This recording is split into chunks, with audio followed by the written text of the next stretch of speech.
Começa agora. Descobrindo a Revista Espírita.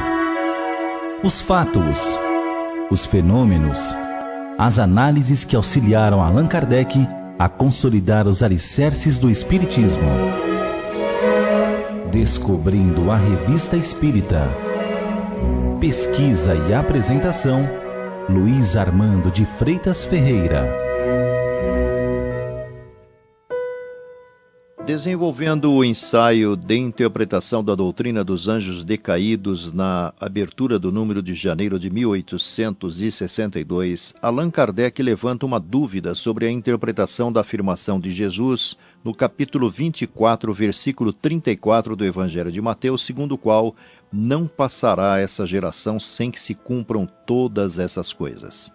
Pondera Kardec que, se nos reportarmos ao que dizem os Espíritos, não apenas a nós, mas pelos médiuns de todos os países, chegamos à realização dos tempos preditos, a uma época de renovação social, isto é, a uma época dessas grandes emigrações dos espíritos que habitam a Terra, que os tendo enviado para cá, a fim de se melhorarem, Deus os deixou aqui o tempo necessário para progredirem.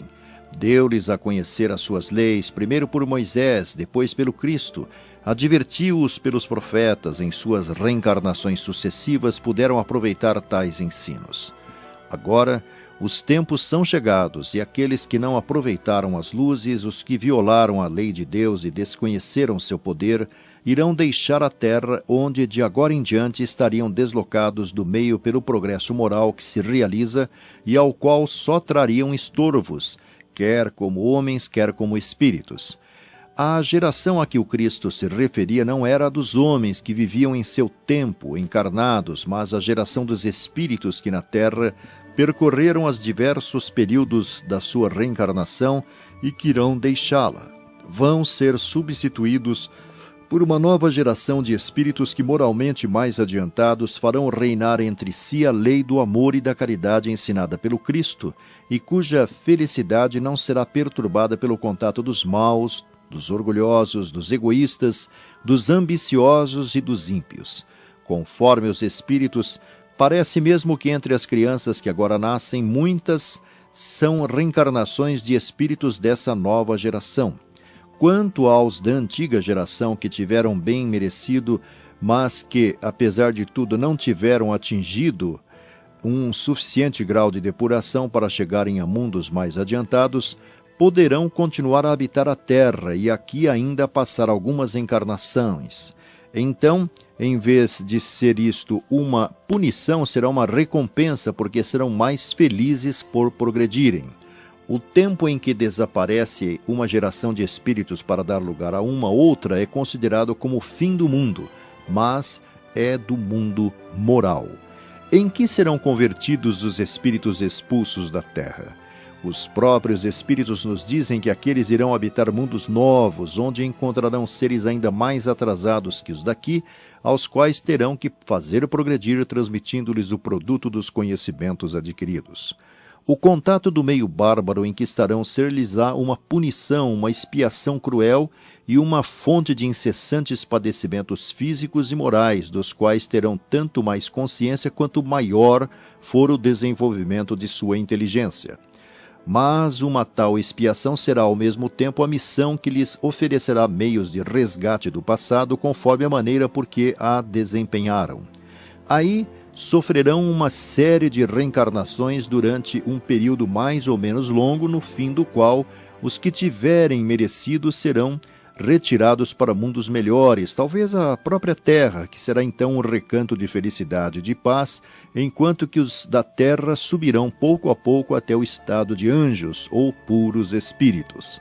Remontemos o curso dos tempos, e do presente como ponto conhecido procuramos deduzir o desconhecido ao menor por analogia, embora sem a certeza de uma demonstração matemática. A questão de Adão como tronco único da espécie humana na Terra é muito controvertida, como se sabe, porque as leis da antropologia lhe demonstram a impossibilidade, sem falar dos documentos autênticos da história chinesa, que provam que a população do globo remonta a uma época muito anterior à que a cronologia bíblica assinala a Adão. Então a história de Adão é um ponto e conto da carochinha? Não é provável. É uma figura que, como todas as alegorias, deve encerrar uma grande verdade, cuja chave só será dada pelo Espiritismo. A questão principal, ao nosso ver, não é saber se o personagem Adão existiu realmente, nem em que época viveu, mas se a raça humana designada como sua posteridade é uma raça decaída. A solução dessa questão não é vazia de conteúdo moral, porque, esclarecendo-nos quanto ao nosso passado, pode orientar a nossa conduta para o futuro. Prossegue Kardec. Notemos de saída que a ideia da queda aplicada ao homem é uma insensatez, quando separada da reencarnação, do mesmo modo que a responsabilidade que carregamos pela falta de nosso primeiro pai.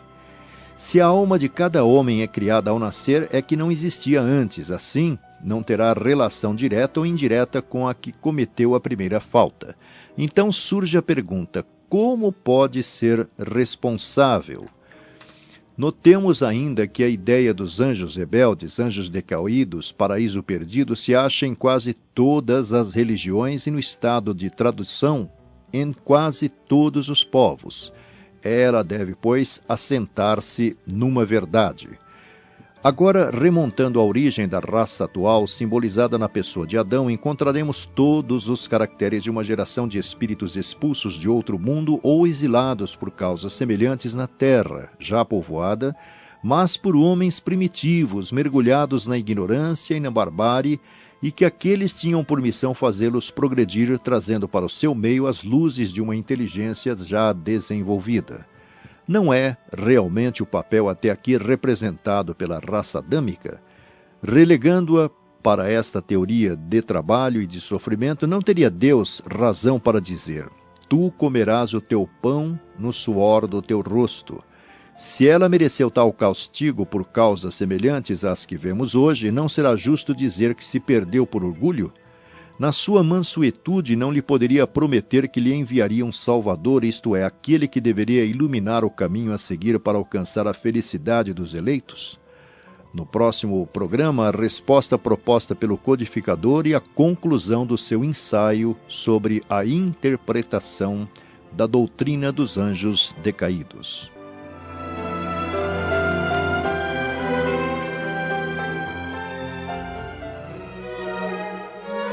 Você ouviu Descobrindo a Revista Espírita. Pesquisa e apresentação, Luiz Armando de Freitas Ferreira.